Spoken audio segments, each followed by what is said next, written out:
Welcome back to Master Your Glass with me, Livio, Lauro. Today we are going to discover the wonderful world of garnishes. Now, if you have stumbled into this video without seeing episode 1 and episode 2 of our Instagrammable cocktail videos, please do go check those out first. There are links up here, and there is a show description that will also take you there. And in this episode, I drive to Henderson, Nevada. I meet with some friends, and they're going to give us a lot of information about cocktail garnishing.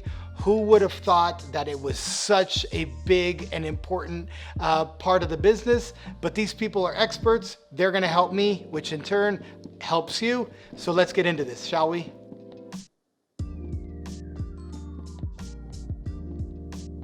Dress to Drink is located in Henderson, Nevada, and I could already tell from my greeting that this was going to be a really good time. We created Dress the Drink in 2008. So we just celebrated our 13th year. Wow. So yeah, 2 o'clock in the morning, the idea, I watched a program, saw them swabbing garnishes from coast to coast. And there were things on lemons and limes that weren't supposed to be there.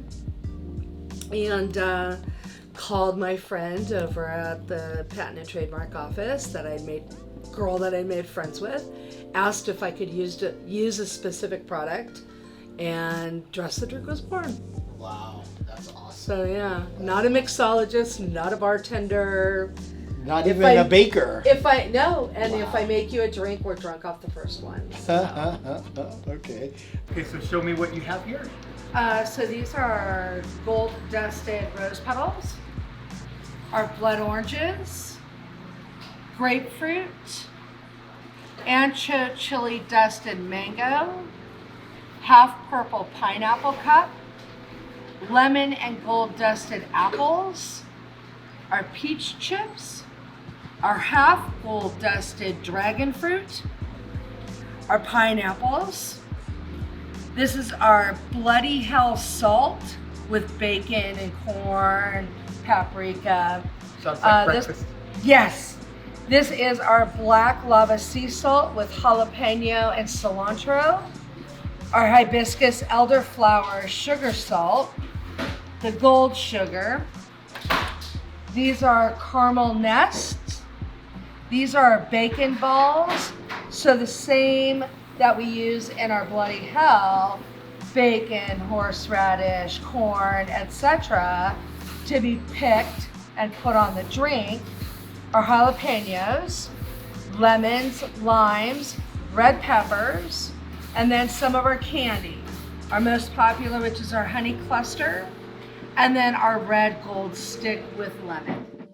This visit really gave me a 2-for-1 because I was also given some great information on syrups. So when it comes to our simple syrups, we have, honestly, right now, I'd say about 75 different varieties of syrups that we make. Now that's through a lot of testing, trial and error that we do. And then a lot of these are also custom syrups that we do for our clients, and they absolutely go crazy. And then some of those syrups we then put into our portfolio because it's like, wow, that tastes fantastic. We need to add that. And all our syrups are all natural. So that means no preservatives whatsoever, real flavors, real color of everything. And that's why a lot of our clients love us and keep on buying. I love it. That makes all the sense in the world. Yeah. Cool. So now what we'll do is I'm going to pull out 4 glasses, and you guys will just show me some ideas of how you feel would look good with the garnish, and I'll walk you through what my vision is. Needless to say, things got really nerdy as both Cindy and Matt explained their vision and how they saw specific garnishes for some of the drinks that I plan on making at the end of this series. I know you help a lot of bartenders in town, especially with the combination of garnish drink, right? And so you look at the drink, or they explain to you what they're doing, and then your wheel starts spinning, and then you add your touch to that.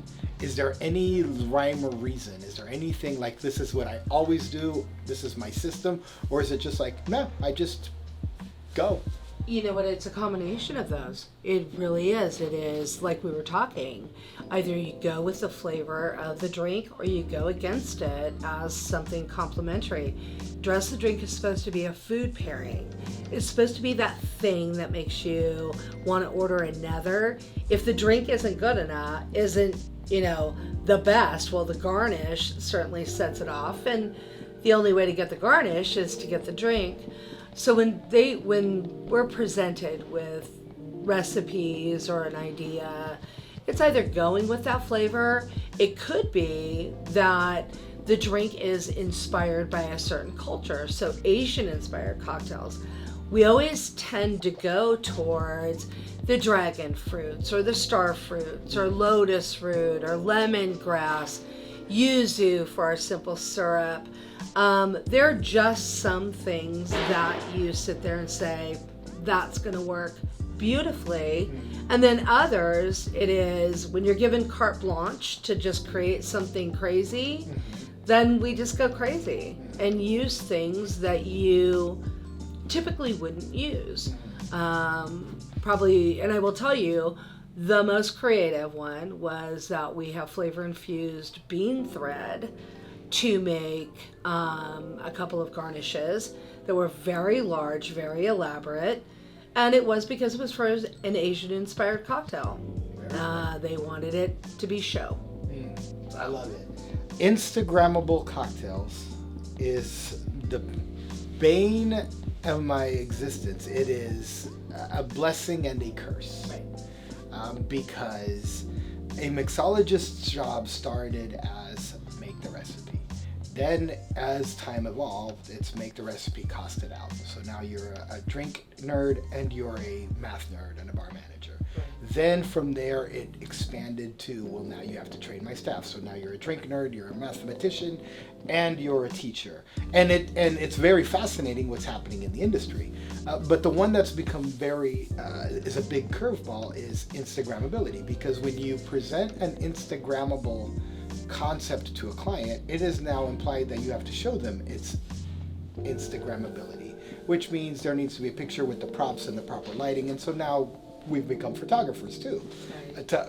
I don't think we should, but that's kind of what's happening. How has Instagram, if at all, affected your sales? Have people started to jump on it and get more beautiful garnishes from you, or is that not a thing? It really hasn't. I don't think that it has affected us that much. I think that what drives our sales are the clients that we do business with. To date, I've only paid for one ad. Everything has been word of mouth. Super blessed, like we've talked before. I'm beyond blessed with who we do business with. But it is because we're already kind of there. We were steps ahead or years ahead, that you can easily identify certain cocktails. When somebody would walk into BJ's restaurants, they knew that the ancho margarita is the one with the orange gold pineapple chip in it. Period. They said, we want the one with the orange gold pineapple in it. Not calling it what it was. That was what they knew. So that was the driver. I think that it is because things are very visually different. And that's what people are striving for, but we've already been doing that. Bee's knees, our honey clusters, and there are just certain things, and people will identify it by the garnish and not necessarily what's in it, what the name of the cocktail is. It's interesting because I did a little show with some of my colleagues in the business, if garnishes were important at all. Are they important or are they not important? And it was pretty much a 50-50. Some of them said if it doesn't add anything to the drink, then it shouldn't be there. Some of them said it adds no matter what. There's just a really, and I don't think anybody's ever going to come and break that tie or be the winner. Right. But it's interesting that what you're saying, because in your case, whether that garnish is functional or not, it's giving a restaurant a differentiation point, and it's selling more of the drink. And isn't that kind of what the restaurants want to do? They want to be different and they Right. want to sell. Right, because you know what, when I remember, and I apologize, I do this all the time. I'll start and then I'll stop and I'll back up. I remember when we first launched the property cocktails at the Mirage, and there were 32 cocktails that they wanted us to garnish. It was 32 different garnishes. Wow. And it was the biggest thing that Dress the Drink had seen.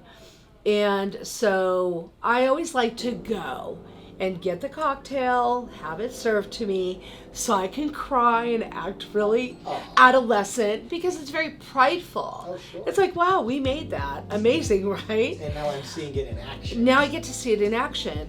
So I went to Finn, and as soon as I walked up to the hostess, here comes a girl with, the tray, and here's a cocktail with this most beautiful, with our dragon fruit on it. And I remember watching 4 women as she walked down that aisle, turn around, and their eyes were as big as saucers. And I heard them say, I want that. I don't care what it is, but I want that. And that very much is it. You don't know when, your patron in a restaurant or a bar or a nightclub, when they're walking by with something and it's garnished however you want to garnish it. And I'm not saying anything bad about lemons or limes fresh by any stretch, but they don't know if that's Patron tequila or if it's Grey Goose vodka or whiskey. You don't know. So the garnish is that differentiator. It is that thing that even if you didn't know what that drink was. So I want the drink with the, bruleed pineapple star. So we found that to be kind of our recipe, that it is, people are going to drink with their eyes just the same as you eat with your eyes. I want it to look really good. I want it to smell fantastic. And I want it to taste and take me over. And that's what we try to do every day. Awesome. So you are a Las Vegas institution, whether you understand that or not, right? Because you're just doing your thing. Right. And I thank you for having me today to kind of take a peek. If somebody is interested in your work of art, where will they go? Just go to dressthedrink.com. Our contact information is right there. They can reach me, seems like 24/7. So. I can vouch for that. Yes. All right. Thank you. Thank you.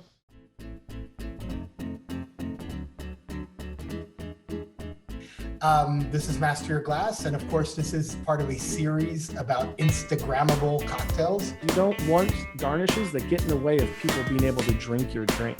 Would be the mixing glass. Now this has a lot more functionality to it than it seems. All of this does. I'm working with a German-Austrian company. I had to bring it.